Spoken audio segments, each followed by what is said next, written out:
안녕하세요. 저는 얼마 전 믿었던 사람의 충격적인 본 모습을 알게 된 60대 여자입니다. 저도 한때는 이 세상에 행복으로 가득 차 있다고 믿었던 적도 있었는데요. 생각보다 세상은 그리 호락호락하지 않더군요.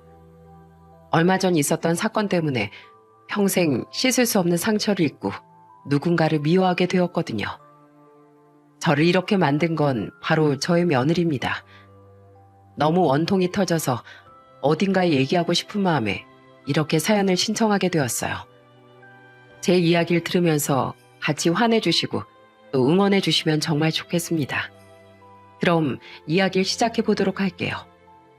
저는 젊었을 때부터 남편과 같이 소고기집을 운영했어요. 그리고 아들 둘과 딸 하나를 낳아 열심히 키웠죠. 그중 큰아들은 공부도 잘했는데 친구 관계도 무척 좋았어요. 특히 유난히 붙어 다니던 1살 많은 동네 형이 있었는데 저희 집에도 자주 놀러오고 거의 아들처럼 챙겨줬었답니다. 아들이 초등학생이었을 땐 둘이 같이 집 앞 운동장에서 공을 차고 놀고 있으면 제가 저녁 먹으라고 부르러 가곤 했어요. 관이야, 저녁 먹어야지. 공 그만 차고 얼른 들어와서 밥 먹어. 성진이 너도 같이 와서 한 그릇 먹고 가. 네가 계란말이 좋아한다고 해서 아줌마가 계란말이 해놨어. 아들과 그 친구 성진인 후다닥 공을 챙기고 집으로 와서 밥을 맛있게 먹었어요. 저는 그걸 보기만 해도 뿌듯했는데 성진인 내심 눈치를 보는 것 같더라고요. 아줌마, 저 맨날 밥 얻어먹어서 죄송해요. 근데 너무 맛있어서 자꾸 먹고 싶어요. 저희 엄마는 바쁘셔서 밥 같은 거 못 챙겨주시거든요. 집에 가면 혼자 대충 먹어야 돼서 입맛이 없더라고요. 그런데 이렇게 제가 좋아하는 계란말이도 해주시고 정말 감사해요. 감사하긴 너한테 밥 한 그릇 더 준다고 우리 집 거덜나는 거 아니니까 언제든지 관이랑 같이 먹으러 와. 그래도 아줌만 네가 우리 관이랑 같이 붙어 다니면서 딴 길로 안 새게 잘 이끌어주니까 얼마나 고마운지 몰라. 성진이는 동네 엄마들이 다 부러워하는 모범생이었어요. 착하고 인사성도 바른데 공부까지 잘해 전교 1등을 거의 놓치지 않았거든요. 그런 아이가 제 아들과 단짝 친구처럼 붙어 다닌다고 하니까 어떤 엄마가 싫어하겠어요.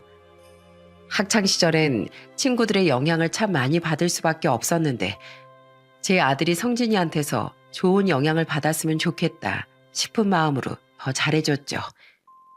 애들이 어느 정도 크고 나니 점점 밖에서 노는 시간은 줄어들고 오히려 둘이 같이 붙어서 공부를 하더군요. 중학교 때부턴 아예 저희 집에서 상을 펴놓고 학교 숙제를 하기도 했습니다. 그런데 성진인 저희 아들한테 수학 문제도 잘 가르쳐 주더라고요. 저는 너무 고마운 마음에 이렇게 말했습니다. 성진아, 네가 아주 우리 관이 과외 선생님이다. 어쩜 이렇게 가르치는 것도 잘해? 우리 관이랑 1살밖에 차이 안 나는데 완전 선생님 같아. 아줌마가 과외비라도 줘야겠는데? 에이, 과외비 같은 거 필요 없어요. 아줌마가 저 밥도 자주 챙겨주시고 같이 공부할 때 과일도 깎아주시잖아요. 그리고 저 이거 제가 좋아서 하는 거예요. 원래 이렇게 다른 사람을 가르쳐봐야 제가 확실히 이해했는지도 알 수 있고 제 머릿속에 한 번 더 집어넣을 수 있는 거거든요. 오히려 제가 관이 덕분에 더 공부도 잘 되고 좋은데요 뭐. 그치 관이야? 당연하지. 형이 내 덕분에 이번에도 전교 1등 했잖아. 엄마, 형이랑 나랑은 완전히 악어랑 악어새 관계야. 형은 머리에 2번 집어넣어서 좋고 난 형한테 수학 문제 쉽게 푸는 법 배워서 좋고 그리고 혼자 하면 공부하기 싫은데 같이 있으니까 더 의욕도 생기잖아. 두고 봐. 나도 형 따라서 전교 1등 할 거니까. 그런데 정말로 제 아들은 그 다음 시험에 전교 5등 안에 들더니 그 이후부턴 전교 1등을 놓치지 않더군요. 둘이 비록 나이는 다르지만 서로 경쟁도 하고 도와주며 지내는 그 모습이 참 보기 좋았어요. 그렇게 시간이 흘러 성진이는 고등학교를 졸업하고 명문대에 입학했습니다. 제 아들은 아니지만 그래도 진심으로 기쁘더군요. 저는 축하한다는 의미로 성진이에게 운동화를 하나 사줬습니다. 그러자 성진이는 매우 놀라더군요. 어머니, 정말 감사해요. 저 이거 신고 대학생활 열심히 할게요. 관이도 좋은 대학 갈 수 있게 제가 시간 날 때마다 옆에서 도와줄 거예요. 어느새 다 커서 절 아줌마 대신 어머니라고 부르는 성진이를 보자 참 뿌듯하더라고요. 우리 아들이 참 좋은 친구를 잘 사귀었구나 하는 생각이 새삼스레 들었습니다. 그리고 1년 후 저희 아들도 대학에 입학했답니다. 그것도 성진이가 다니는 바로 그 학교예요. 아주 영혼의 단짝 아니랄까봐 학교까지 맞춰서 가더군요. 그 둘은 대학 시절에도 항상 붙어 다녔어요.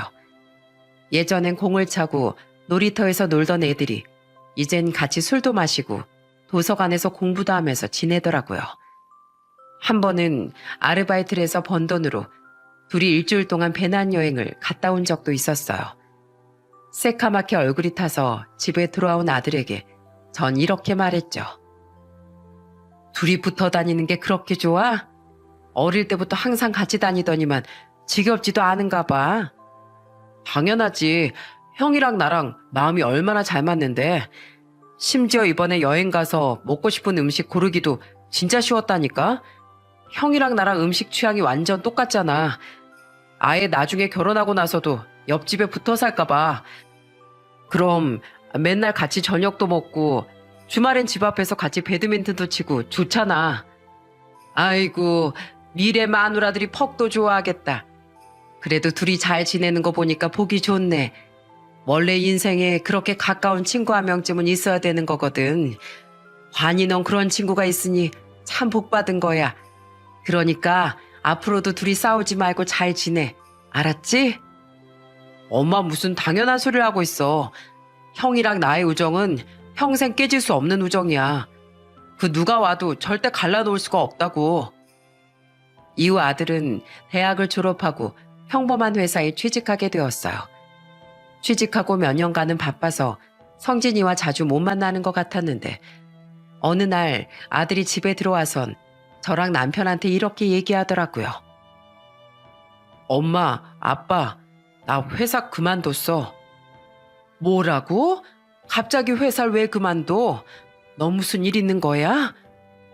그런데 저의 걱정과는 달리 아들은 오히려 밝은 얼굴로 이렇게 말하더군요.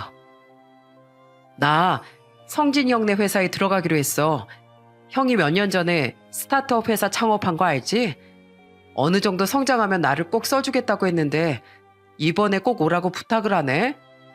어머, 그게 정말이야? 그런데 스타트업이면 아직 불안한 거 아니니?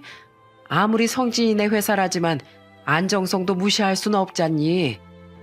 걱정하지 마. 형이 똑똑해서 그런지 회사도 잘 이끄는 것 같더라고. 창업한 지 몇 년 되지도 않았는데 벌써 매출이 꽤 되나 봐. 그리고 조건도 내가 원래 다니던 회사보다 훨씬 좋아. 그리고 형이 대표로 있으니까 훨씬 더 편하기도 하고. 아이고, 뭐 그럼 정말 다행이고. 성진이가 어렸을 때부터 널 그렇게 챙기더니 이제 아주 회사에까지 불러주는구나. 아휴, 이거 고마워서 어떡하지? 어떡하기 뭘 어떡해. 그냥 내가 가서 열심히 일하면 되는 거지 뭐. 엄마, 내가 말했지? 형이랑 나랑은 평생 깨질 수 없는 우정이라니까. 아마 우리 둘이 워낙 잘 맞아서 일할 때도 손발이 척척 잘 맞을 거야. 이후 아들은 성진이네 회사에서 일하기 시작했습니다. 원래 다니던 것보다 조건이 좋다고 하니 정말 잘 됐다는 생각이 들더군요. 그리고 솔직히 회사를 다니면서 사람 스트레스도 무시할 수 없는데 제일 친한 형이랑 같이 일한다고 하니까 안심이 되었죠. 둘은 같이 일하기 시작한 이후로 주말에도 같이 등산을 가거나 캠핑을 가는 등 어릴 때보다도 더 붙어 다니더군요. 그렇게 일하던 중 성진이는 결혼을 하게 되었고 비슷한 시기에 저희 아들도 지인의 소개로 만난 며느리와 결혼을 하게 되었어요. 며느리는 미인대회 출신의 회사원이었는데 참 싹싹하더라고요. 결혼 전에 처음 저희 집에 인사하러 왔을 때 며느리의 손에는 아주 예쁜 케이크가 하나 들려 있었어요. 어머님, 처음 뵙겠습니다. 관희 씨 여자친구 이지수라고 해요. 그리고 이건 떡 케이크인데요. 어머님이 꽃을 좋아하신다고 하셔서 제가 꽃 모양으로 한번 만들어 봤어요. 어머, 이렇게 예쁜 게 케이크라고? 아이고, 솜씨 한번 좋네. 이렇게 예쁜 걸 아까워서 어떻게 먹어? 예쁘다고 해주시니 정말 다행이네요. 제가 어머님께 어떤 선물을 해드릴지 고민하다가 간신히 고른 거거든요. 원데이 클래스로 직접 만들 수 있다길래 해봤는데 조금 어설프죠? 그래도 정성을 봐서 맛있게 드셔주셨으면 좋겠어요. 어설프긴 뭐가 어설퍼. 내 살다 이렇게 예쁜 케이크는 처음 보네. 게다가 내가 빵을 안 좋아하는 걸 알고 떡으로 했어? 아이고, 이거 배우느라 시간까지 내고 귀찮았을 텐데 너무 고마워서 어떡하지? 에이, 어머님한테 이 정도는 당연히 해드릴 수 있죠. 저 관희 씨랑 결혼하면 앞으로도 어머님한테 엄청 잘할 거예요. 저 시어머니랑 잘 지내는 며느리가 되는 게 꿈이거든요. 떡 케이크라는 것 자체를 처음 봤던 전 정성 가득한 그 선물에 너무 고맙더군요. 그냥 대충 과일이나 사왔어도 예뻤을 텐데 예비 시어머니라고 저렇게 챙겨주는 걸 보니 참 아들이 며느리감을 잘 데려왔다는 생각이 들었습니다. 그 이후에도 며느린 저에게 정말 살갑게 굴었어요. 결혼 준비를 할 때 같이 혼주용 한복을 보러 갔는데 매장 직원이 저랑 며느리를 보고 이러더라고요. 어머, 친정 엄마인 줄 알았는데 시어머니셨어요? 전 두 분이 너무 닮으셨길래 모녀 사이인 줄 알았어요. 정말요? 정말 저랑 저희 어머님이랑 닮았어요? 우와, 역시 어머님이랑 저랑 하늘이 이어준 인연인가 봐요. 어머님, 이왕 닮은 김에 그냥 진짜 제 엄마 해주실래요? 뭐? 안 사돈도 계시는데 나보고 엄마를 해달라고? 아이고, 말이라도 고맙네. 너 같은 딸이 있으면 나야 좋지. 그럼 딸하면 되죠. 전 그럼 엄마 2명 할래요. 저 어머님 같은 엄마도 갖고 싶단 말이에요. 어머님, 저 그냥 관희 씨랑 결혼하지 말고 어머님 딸로 입양 갈까요? 어때요? 저같이 애교 있고 예쁜 딸 괜찮지 않아요? 아이고, 내가 너 때문에 웃겨서 못 살겠다.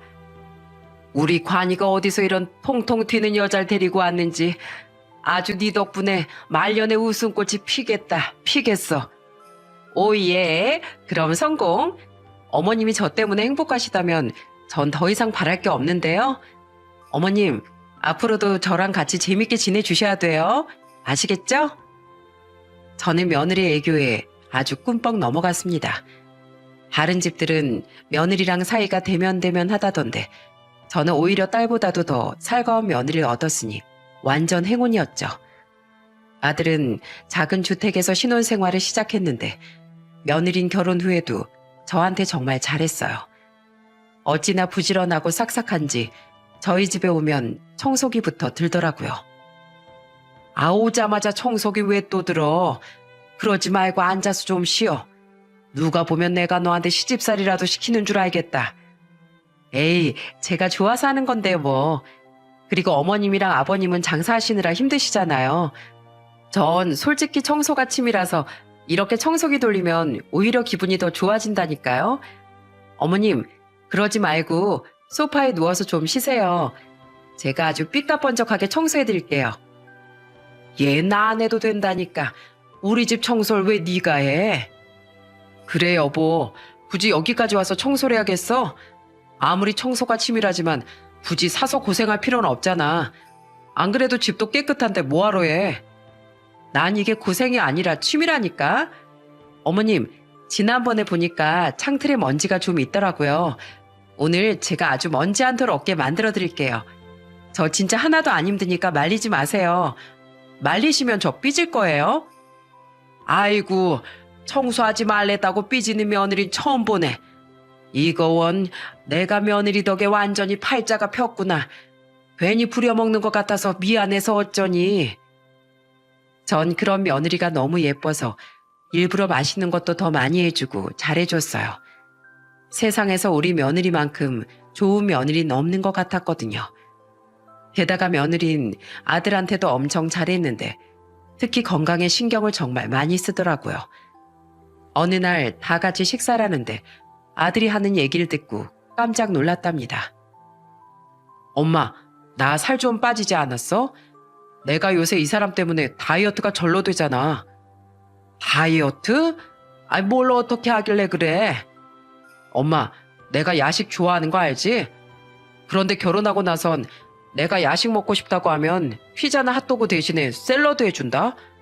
처음에 무슨 야식으로 이런 풀만 먹냐고 불평했었는데 먹다 보니까 은근히 맛도 있고 다음날 속이 편해서 좋더라고. 그리고 간식으론 뭘 주는 줄 알아? 과일을 직접 얼려가지고 아이스크림을 만들어준다니까. 설탕이 안 들어가서 조금 밍밍하긴 한데 그래도 맛있어. 그게 정말이야? 그렇게 하려면 보통 정성이 아닐 텐데 정말 대단하구나 아가. 네가 참 우리 집안의 보물이다 보물이야. 이 애미도 손 많이 가서 안 해줬던 걸 넌 어쩜 그렇게 잘해주니? 아이 겨우 이 정도 가지고 뭘요. 제가 미인대회 출신이라 몸매 관리엔 일가견이 있거든요. 특히 남자들은 30대가 되면 슬슬 배가 나오기 시작하기 때문에 관리를 꼭 해줘야 돼요. 지금부터 이렇게 식습관을 잡아놔야 더 나이 먹어도 건강을 유지할 수 있는 거라고요. 아들한테 지극정성으로 자라는 며느리를 보면서 저는 하늘의 복을 받은 줄 알았습니다. 게다가 며느린 아들보다 먼저 결혼한 성진이네 부부와도 자주 어울리며 친하게 지내는 것 같더군요. 아무래도 성격이 사교적이다 보니 두루두루 잘 지내는 것 같았어요. 그런데 아들이 결혼한 지 2년 만에 안 좋은 일이 생기고 말았습니다. 안 싸더니 유방암으로 그만 돌아가시고 말았거든요. 장례식장에 갔는데 며느리가 힘없이 주저앉아 우는 걸 보고 마음이 찢어지는 것 같았어요. 저는 며느리에게 다가가 이렇게 말했습니다. 아휴, 며느라, 많이 힘들지? 엄마가 돌아가셨으니 네 마음이 얼마나 쓰리고 아플까. 그래도 안사돈께선 좋은 곳에 가서 편히 지내실 거야. 그러니까 울고 싶은 만큼 울고 다시 힘내보렴. 어머님, 저 엄마가 너무 보고 싶어요. 저 아직 엄마한테 효도도 제대로 못했는데 아직 손주도 못 안겨드렸는데 갑자기 이렇게 제 옆에서 사라지시니까 하늘이 무너지는 것 같아요. 어머님, 저 어떡해요? 지금도 엄마가 너무 보고 싶어서 미칠 것 같고 하고 싶은 말도 너무 많단 말이에요. 저는 그런 며느리를 꼭 안아주고 이렇게 말했습니다. 엄마가 보고 싶을 땐 날 엄마라고 생각해. 네가 저번에 그랬잖니. 나보고 진짜 엄마 해달라고. 그러니까 엄마가 보고 싶거나 하고 싶은 말이 있을 땐 그냥 나한테 다 얘기하렴. 비록 내가 네 친엄마는 아니지만 네가 하는 얘긴 뭐든지 다 들어주고 토닥여주마. 네 마음이 편해질 수만 있다면 내 품에 안겨서 울어도 좋고 내 가슴을 때리면서 원망해도 좋아. 그러니 언제든지 그렇게 하렴. 어머님, 저 진짜 그렇게 해도 돼요? 어머님을 제 엄마라고 생각하고 마구 어리광 부려도 돼요? 그럼 당연히 되지. 너 나한테 며느리이자 딸이나 마찬가지야. 그러니까 네가 하고 싶은 대로 마음대로 하렴. 그러자 며느린 제 품에 안겨 하염없이 눈물을 흘리더군요. 저는 며느리가 진정이 될 때까지 그 자리에서 꼼짝없이 앉아 며느리의 등을 토닥여 주었답니다. 장례식이 끝난 이후에도 저는 힘들어할 며느리를 위해서 기분 전환을 시켜줘야겠다고 생각했어요. 그래서 며느리를 데리고 바닷가에 놀러 갔죠. 가서 조개구이에 술 한잔하면서 인생에 도움될 만한 좋은 얘기들을 많이 했답니다. 며느리도 고맙다며 눈물을 흘렸어요. 그리고 시간이 흘러 며느린 결혼 5년 만에 아들을 낳게 되었어요. 며느리도 예쁜데 손주는 제 눈에 얼마나 예쁘겠어요. 저는 정말 세상을 다 얻은 듯한 기분이었답니다. 그 꼬물거리는 발가락과 동그란 눈망울을 보고 있으면 제 아들을 키웠을 때가 떠올라 가슴이 뭉클했어요. 그래서 손주를 자주 보고 싶었는데 며느리가 조금 부담스러워하는 것 같더라고요. 어머님, 저도 보여드리고 싶은데 애 100일 전에 면역력이 약해서 여러 사람을 만나면 안 좋다고 해서요. 제가 나중에 애 데리고 찾아뵐 테니까 조금만 기다려주세요. 저는 그 말에 일단 알겠다고 대답했습니다. 요즘은 육아 방식이 옛날이랑 다르니 그럴 수 있겠다고 생각했어요. 그런데 손주가 100일이 지나고 아들 집에 놀러 갔는데 오랜만에 본 아들이 살이 쭉 빠져 있는 거예요. 저는 걱정되는 마음에 이렇게 물었습니다. 관이 너 살이 너무 빠진 거 아니니? 이 정도면 건강에 문제 있는 거 아니야? 아무리 다이어트도 좋다지만 적당히 빼야지. 요새 입맛이 없어서 그런가 살이 자꾸만 빠지네. 엄마, 너무 걱정하지 마. 뱃살 뒤룩뒤룩 찌는 것보단 차라리 이게 낫잖아. 그래요, 어머님. 제 눈엔 옷핏도 잘 어울리고 좋은데요. 이 정도면 연예인 핏이에요. 연예인들이 화면에서 보는 것보다 실물로 보면 훨씬 말랐거든요. 아니, 관이애가 연예인도 아니고 너무 마르면 볼품 없잖니. 남자가 그래도 기운은 있어야지. 너무 샐러드 같은 것만 먹이지 말고 가끔씩은 고기도 먹이고 그래라. 젊은 사람들 눈엔 보기 좋아 보일지 몰라도 나이 든 내 눈엔 영 별로구나. 엄마, 고기는 내가 알아서 챙겨 먹을게. 진짜 걱정 안 해도 된다니까. 원래 사람이 살이 찔 때도 있고 빠질 때도 있는 거지. 그런데 걱정하는 저와는 다르게 며느리는 오히려 자기가 식단 관리 잘 시켜서 8kg이나 빠졌다면서 좋아하더라고요. 그래도 나름 아들을 생각해서 챙겨주는 건데 제가 너무 옛날 마인드라 안 좋게만 생각하는 건가 했습니다. 그런데 이상한 점은 그거 하나뿐이 아니었어요. 하루는 며느리는 집에서 애를 보고 아들 혼자 저희 집에 와서 밥을 먹은 적이 있었어요. 그런데 밥도 깨작깨작 먹고 기운이 너무 없어 보이더라고요. 그래서 저는 아들에게 이렇게 물었습니다. 관이 너 정말 무슨 일 있는 거 아니야? 왜 그렇게 기운이 없어? 살이 너무 빠져서 그런가? 그냥 요즘에 회사가 좀 바빠서 그래. 여기저기 거래처도 점점 늘어나고 회사를 확장시키려다 보니까 할 일이 좀 많네. 그렇게 일이 많어? 성진이한테 얘기해서 직원이라도 좀 더 뽑아달라고 하지 그래. 형도 바쁜데 그럴 정신 있나? 그냥 회사 다니다 보면 이런 일도 있고 저런 일도 있는 거지. 너무 걱정하지 마, 엄마. 아들은 그렇게 얘기했지만 저는 너무 걱정스럽더라고요. 그래서 아들의 밥 먹는 모습을 유심히 지켜보고 있었는데 순간 깜짝 놀라고 말았습니다. 아들이 밥 위에 머리카락이 있길래 빼주려고 했는데 알고 보니까 아들이 손으로 머리를 쓸어 넘길 때마다 머리카락이 우수수 떨어지고 있었던 거예요. 저는 너무 깜짝 놀라서 아들에게 이렇게 말했어요. 이게 도대체 뭐야? 머리가 왜 이렇게 많이 빠져? 관이 너 벌써 탈모가 생긴 거니? 네 아빠도 머리숱이 저렇게 많은데 네가 머리가 이렇게나 빠진다고? 너 정말 건강에 이상 있는 거 아니니? 박씨 집안이 머리숱 많기로 유명한데 이게 말이 되냐고. 그게 내가 이번에 샴푸를 바꿨는데 나랑 좀 안 맞나 봐. 다른 걸로 다시 바꾸면 되니까 신경 쓰지 마. 머리 좀 빠지면 어때서. 엄마, 나 속이 좀 안 좋아서 그만 먹어야겠다. 엄마가 기껏 차려줬는데 많이 못 먹어서 좀 그렇네. 아들은 오히려 저한테 미안한 표정을 지으며 자리에서 일어나더군요. 뭘 물어봐도 괜찮다고만 하니 저는 정말 속이 타들어가는 줄 알았습니다.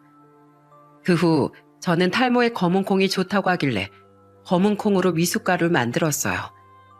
아무래도 스트레스 때문에 머리가 빠지는 것 같아서 걱정이 되었거든요.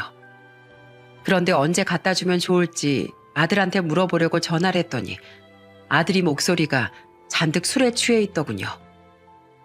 관이 너 술 마셨니? 도대체 얼마나 마셨길래 혓바닥이 그렇게 꼬부라진 거야? 그냥 좀 마셨어. 오늘따라 소주가 좀 땡기네. 너 무슨 일 있는 거 맞지? 엄마한테 사실대로 얘기해. 평소에 술은 입에도 잘 대지도 않던 애가 요즘 들어 왜 이렇게 술을 많이 마시는 거야? 회사에서 무슨 일 있어? 아니면 애미랑 싸우기라도 한 거야? 그런 거 아니야. 그냥 요즘 들어 사람들이 왜 술을 마시는지 알겠더라고. 옛날엔 술이 쓰기만 했는데 요즘엔 달달하네. 세상이 더 써서 그런가? 너 그게 무슨 소리야? 제대로 얘기해봐. 무슨 말이냐고? 하지만 아들은 끝까지 대답을 해주지 않더군요. 저는 너무 걱정되는 마음에 며느리한테 전화를 했습니다. 예, 혹시 우리 관이한테 요즘 무슨 일 있니? 잘 마시지도 않던 술도 마시고 머리털도 한 움큼씩 빠지던데 너 혹시 아는 거 없어? 네? 글쎄요, 잘 모르겠는데요. 그냥 회사에서 일이 바빠서 그런가 보죠. 남자들은 원래 힘들고 지치면 안 먹던 술도 마시고 그러잖아요. 저한테도 딱히 얘기한 게 없어서 모르겠네요. 며느리도 모른다고만 하니 정말 답답해 죽을 것 같더군요. 그래서 저는 시간이 해결해주는 수밖에 없나 하는 생각에 일단 조금 더 지켜보기로 했습니다. 그런데 손주가 돌이 되기 전 아주 충격적인 사건이 발생하고 말았어요. 비가 억수로 쏟아지던 날 아들이 갑자기 차 사고로 세상을 떠나고 말았거든요. 연락을 받고 허겁지겁 병원으로 갔는데 먼저 온 며느리가 바닥에 주저앉아 오열을 하고 있더군요. 어머님, 저 이제 어떻게 살아요? 그이 없이 어떻게 사냐고요? 우리 신우 아직 돌도 안 됐는데 아빠도 없이 어떻게 키워야 할지. 어머님, 우리 신우 불쌍해서 어떡해요? 저 그냥 그이 따라서 죽을까 봐요. 어머님, 저 그냥 이 목숨 바치고 하늘나라에 가서 그이랑 만날래요. 그이 없인 하루도 못 살겠단 말이에요. 저는 통곡하는 며느리를 보며 가슴이 찢어지더군요. 아들 잃어서 슬픈 것도 있었지만 저 불쌍한 것이 남편도 잃고 평생 혼자 애를 키우며 살아갈 생각을 하니 너무 안쓰러워서 미칠 것 같더군요. 그래서 저는 며느리를 끌어안고 엉엉 울었답니다. 애미야, 그런 못된 생각은 절대 하지 말거라. 네가 우리 관일 따라가면 신우는 어떡하니? 엄마인 네가 어떻게든 힘을 내서 버텨야지. 우리 관이 젊은 나이에 이렇게 돼서 나도 하늘이 무너지는 것 같지만 그래도 너한텐 신우도 있고 나도 있잖니. 내가 아들도 잃었는데 너까지 잃을 순 없단다. 그러니까 힘들어도 조금만 버텨보려무나 관이도 네가 그러길 바랄 거야. 그날 저는 며느리와 병원이 떠나가라 울고 또 울었습니다. 하지만 며느린 쉽게 진정을 하지 못하더군요. 워낙 부부 사이에 금술이 좋았으니 충격이 이만저만이 아니었겠죠. 장례식을 할 때도 며느린 3일 내내 눈물을 그치지 못했어요. 저는 그런 며느리를 보면서 저라도 힘이 돼줘야겠다는 생각을 했습니다. 장례식이 끝난 후 눈물로 하루하루를 보낼 며느리가 너무 걱정이 되더군요. 그래서 전 손수 전복죽을 만들어 며느리가 있는 집으로 향했습니다. 그런데 도착해보니 집 앞에 낯선 차가 한 대 주차되어 있더군요. 마침 대문도 살짝 열려 있길래 조심스레 대문 안으로 들어갔어요. 그런데 순간 저는 충격적인 장면을 목격하고 말았습니다. 아들 집 테라스에서 며느리가 웬 남자와 건배를 하고 있더군요. 그것도 옆에 손주를 떡하니 앉혀두고서요. 며느린 제가 대문 안에 들어온 것도 모르고 그 남자와 끔찍한 말을 주고받더라고요. 성진 씨, 내가 이 날을 얼마나 기다렸는 줄 알아? 그 인간 어떻게 하면 떨어뜨릴 수 있을까 엄청 고민했는데 지발로 저승길로 가버릴 줄이야. 역시 성진 씨 말대로 뻔뻔하게 나가길 잘했나 봐. 거봐, 내가 우리 사이 들키든 말든 당당하게 나가자고 했지? 관이 걔 성격에 어디다가 얘기할 애도 아니고 애까지 있는 마당에 너한테 이혼하자는 소리도 못하래야. 근데 우리한테 아무리 화내고 난리쳐봤자 소용이 없으니 제풀에 못 이겨서 약 먹고 운전하다 죽었잖아. 그러니까 말이야. 정신과 약 먹으면 머리가 해롱해롱 하다던데 진짜 그런가 봐. 그런데 그 인간도 참 웃겨. 아무리 마누라 불륜 현장을 잡고 싶어도 그렇지. 그 해롱해롱한 정신으로 빗길에 운전할 생각을 다 했대. 그러게. 그런데 관이게도 참 불쌍한 인생이다. 신우가 지혜인 줄 알고 여태까지 참은 거잖아.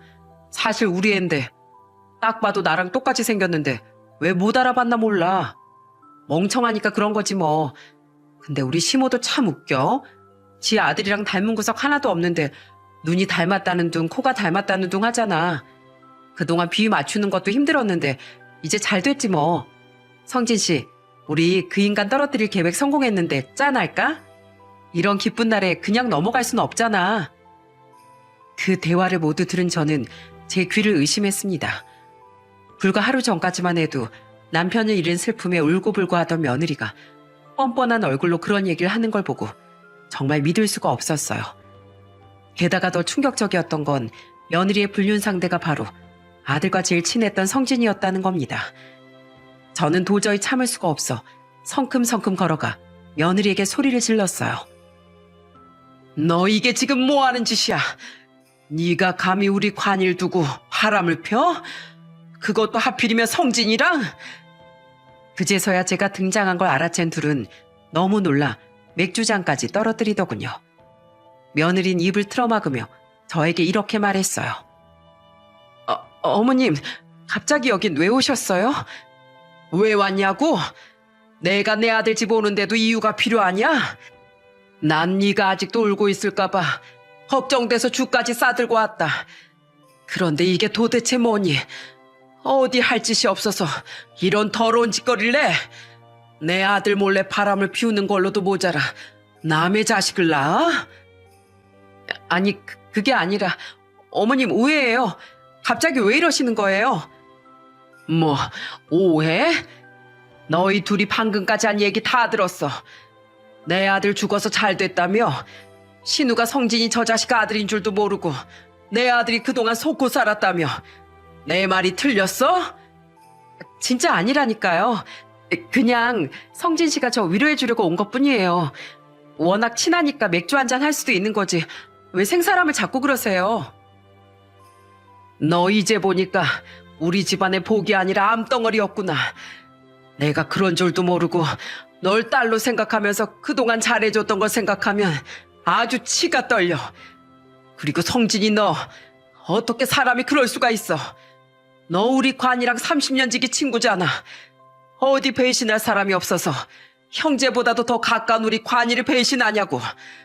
넌 사람도 아니야. 잡아다 찢어 죽일 악마라고. 악마.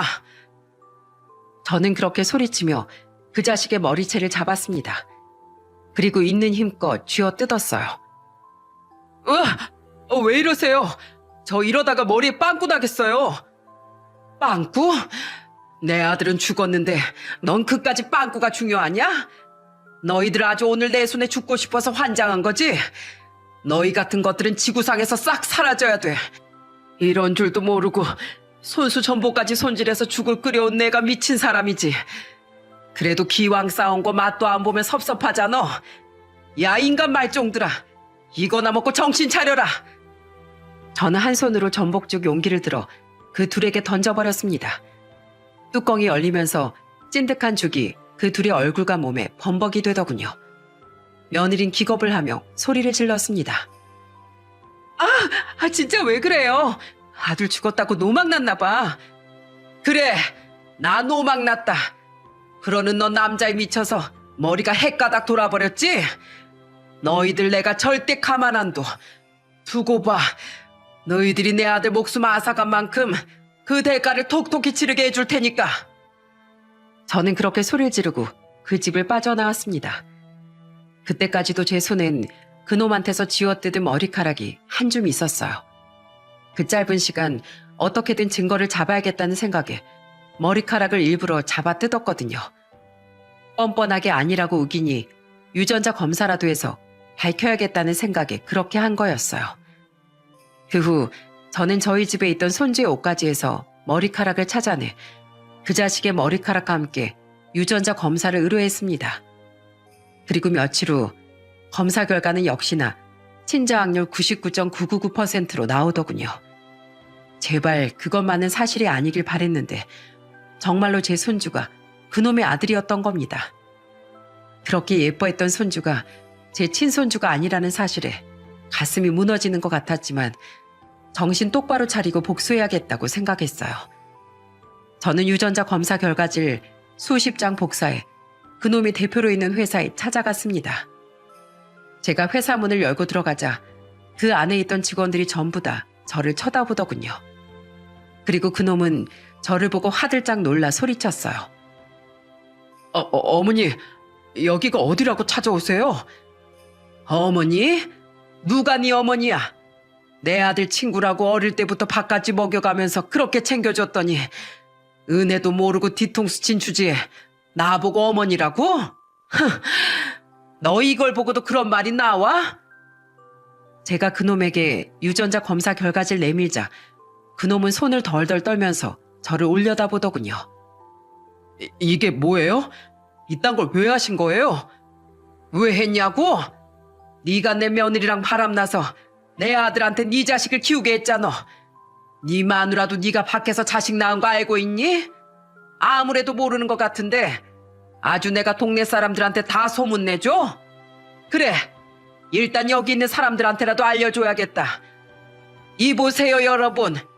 당신들 대표라는 사람이 이런 사람입니다.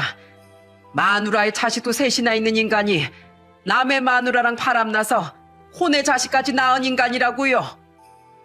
저는 웅성거리는 사람들을 향해 준비한 유전자 검사 결과지를 뿌려버렸습니다. 사람들은 당황해하면서도 바닥에 떨어진 검사 결과지를 주워서 읽더군요. 다들 수군거리면서 서로 눈치를 보기 바빴습니다. 너 사람이 그러는 거 아니다. 너 때문에 우리 아들이 억울하게 죽었어. 네가 내 며느리랑 뒤에서 더러운 짓거리 하고 다니는 것 때문에 내 아들이 힘들어서 죽었다고. 너희들 입으로 직접 얘기했잖아. 내 아들이 마누라 불륜 현장 잡으러 내려가다가 약 기운에 취해서 사고 났다고. 그런데도 너희들은 그게 그렇게 재미있고 즐겁디? 사람이 죽은 게 축배까지 들 정도로 그렇게 기쁜 일이야? 입이 있으면 말을 좀 해봐. 어디 해보라고? 도대체 무슨 소리 하시는 거예요? 관이가 왜 저 때문에 죽어요? 비 오는 날 운전하다가 재수없게 미끄러져서 사고가 난 건데 왜 제 탓을 하시냐고요? 그래요. 신우 제 아들 맞아요. 그래서요? 누구 아들이든 간에 관이가 자기 아들인 줄 알고 사랑으로 키웠으면 된 거죠. 어머니도 저보고 아들 같다면서요. 지수 씨 보곤 딸 같다고 했다면서요. 그럼 관이도 지 핏줄 아닌 애를 자기 자식처럼 키울 수 있는 거 아니에요? 뭐라고? 너 정말 답도 없는 애구나. 남의 자식인 줄 알면서도 자식으로 생각하는 거랑 모르고 속는 거랑 같아? 너희들 언제부터 붙어먹었어? 어? 사실대로 얘기해. 부부끼리 자주 같이 놀러 다닌다더니 대놓고 바람 피우고 싶어서 부부 동반 모임 핑계대고 만났던 거야? 언제부터 만났든 이제 관이가 죽었으니까 아무 상관없는 거잖아요. 왜 남의 영업장에 와서 방해질이세요? 저 이러면 가만히 못 있어요. 영업 방해로 경찰에 신고할 거라고요. 그런데 그때 구석에 있던 직원 한 명이 쭈뼛거리면서 나서더군요. 저기 어머님, 저 지난번에 장례식 때 한 번 뵀었죠. 제가 아드님이랑 좀 친해서 많은 걸 말씀해 드릴 수 있을 것 같은데. 그러자 그놈은 언성을 높이면서 화를 내더군요. 민우 씨, 지금 뭐 하는 거야? 회사 대표가 억울한 일을 당하고 있는데 감히 저 아줌마 편을 들어? 대표님, 그만하세요. 진짜 도저히 못 참겠네요. 박 과장님 어머님이 하신 말씀 다 사실이잖아요. 과장님이 그동안 얼마나 힘들어 하셨는 줄 아세요? 자기 와이프가 대표님이랑 바람난 것 같은데 도저히 믿겨지지가 않는다고 얼마나 많이 우셨는 줄 아시냐고요. 다른 사람은 몰라도 대표님이 그럴 줄은 몰랐다면서 친형처럼 생각했던 대표님이 배신했다는 사실에 괴로워서 정신과 약까지 드셨다고요. 대표님, 어떻게 이러실 수가 있어요?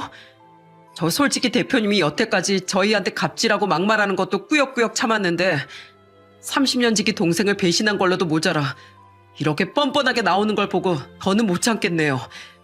사람으로 태어났으면 적어도 양심은 있어야죠. 뭐라고? 야, 너 말 다 했어? 너 아주 회사에서 잘리고 싶어서 환장했지? 너 내가 관익이랑 붙어 다닐 때부터 알아봤어. 어디서 어리버리한 것들끼리 편먹고 나한테 난리야? 너희들이 아주 상사 무서운 줄 모르지? 모르긴 왜 몰라요. 무서우니까 지금까지 참았죠. 회사 사정 안 좋다는 핑계로 월급 밀리면서도 대표님은 비싼 외제차 타고 다니셨죠? 4대 보험까지 미납하시는 바람에 직원들 중에 대출도 못 받는 사람이 있다는 거 아세요? 대표님은 직원들이 그냥 시키면 다 하는 종인 줄 아시겠지만 저희도 사람이라고요. 그런데 그 많은 걸 다 참아가면서도 열심히 일했는데 어떻게 이럴 수가 있어요? 박 과장님이 그렇게 괴로워하시다가 돌아가셨는데 죄책감은커녕 어떻게 이렇게 뻔뻔하게 나오실 수가 있냐고요. 아무런 사적 감정 없는 직원과 대표 사이에서도 이렇게까지 매정하진 않겠어요. 너 이 자식, 너 진짜 맞고 싶어서 환장했구나. 너 당장 짐 싸들고 나가. 너 같은 직원 필요 없으니까 당장 나가라고. 그래요, 나갈게요. 저도 더는 이딴 회사에서 일하고 싶지 않아요. 인간 같지도 않은 대표님하고는 다시 상종하고 싶지 않다고요. 어머님, 여기 제 연락처예요. 궁금하신 거 있으시면 언제든지 저한테 연락 주세요. 제가 박 과장님이랑 얘기를 많이 나눠봐서 잘 알거든요. 그리고 그 직원은 정말로 짐을 챙겨 밖으로 나가더군요. 그러자 그놈은 적반하장으로 저에게 화를 내기 시작했습니다. 이게 다 아줌마 때문이잖아요. 왜 남의 회사를 와서 쑥대밭을 만들어놔요? 쑥대밭은 네 놈이 만들어 놓은 게 쑥대밭이겠지. 잘 살고 있는 내 아들 마음을 지옥으로 만들어 놓고 너 혼자 잘 먹고 잘 살려고 했니? 너 내가 죽을 때까지 저주할 거야. 내 아들 죽여놓고 어디 한번 잘 사나 두고 보자고. 저는 그렇게 소리친 후 회사를 빠져나왔습니다. 그리고 곧장 아까 연락처를 받은 그 직원에게 연락해서 만났어요. 그리고 그 직원의 입에서 아들이 그동안 얼마나 힘들었는지 들을 수 있었습니다. 박 과장님이 마음고생을 정말 많이 하셨어요. 오죽했으면 눈에다 보일 정도로 그렇게 살이 쭉쭉 빠지셨겠어요. 마음 같아선 대표님 사모님한테 확 불어버리고 싶었는데 그러지 못한 게 후회되네요. 그런데 오늘 이 난리를 쳤으니까 아마 조만간 사모님도 알게 되시겠죠. 대표님이 저희한테 막대해도 사모님한테 꼼짝 못하는 분인데 어떻게 될지 진짜 궁금하네요. 그리고 한 달 정도 지났을 때 저는 그 직원을 통해 그놈의 근황을 알 수 있었습니다. 알고 보니 그 회사는 그놈 장인이 차려준 회사였는데 사위의 불륜 사실을 알고 이혼시킨다고 난리가 났다네요. 게다가 그동안 그놈의 갑질을 견디던 직원들도 이번 사건을 계기로 반이나 퇴사를 했다고 합니다. 원래도 직원이 많진 않았어서 반이나 나가니까 타격이 컸나 봐요. 안 그래도 괘씸한데 회사까지 말아먹으니 장인이 아예 회사 경영권을 뺏었다고 합니다. 완전히 빈털터리가 된 거였죠. 그래도 그놈이 이혼하면 며느리랑 재혼해서 둘이 행복하게 살 걸 생각하니까 복장이 터지더군요. 마음 같아선 며느리의 사지를 아주 찢어 죽이고 싶었는데 그러지 못하는 게 너무 억울했어요. 그런데 못된 짓을 하면 벌을 받는다고 몇 달 후 정말 황당한 상황이 벌어지더군요. 아들이 죽은 지 5개월쯤 됐을 때였어요. 갑자기 며느리가 저희 집에 찾아온 겁니다. 며느리는 손주까지 업고 와서는 제 앞에서 무릎을 꿇고 울더군요. 어머님, 제발 저 좀 용서해 주세요. 저 진짜 잘못했어요. 제가 어머님을 얼마나 좋아하는지 아시잖아요. 네? 갑자기 와서 무슨 헛소리 짓거리는 거야. 너 성진이 그 자식이랑 그렇게 좋아 붙어 먹었으면 둘이 재혼해서 잘 살 것이지. 왜 나한테 찾아와서 난리냐고? 저 성진 씨한테도 버림받았어요. 이제 저 완전히 혼자라고요.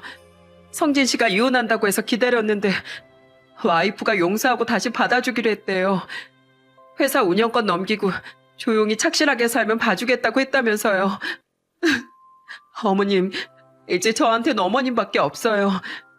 저희 엄마 돌아가시고 어머님이 제 엄마 해주신다고 했잖아요. 그러니까 저 좀 다시 받아주시면 안 될까요? 너 아주 뻔뻔하구나.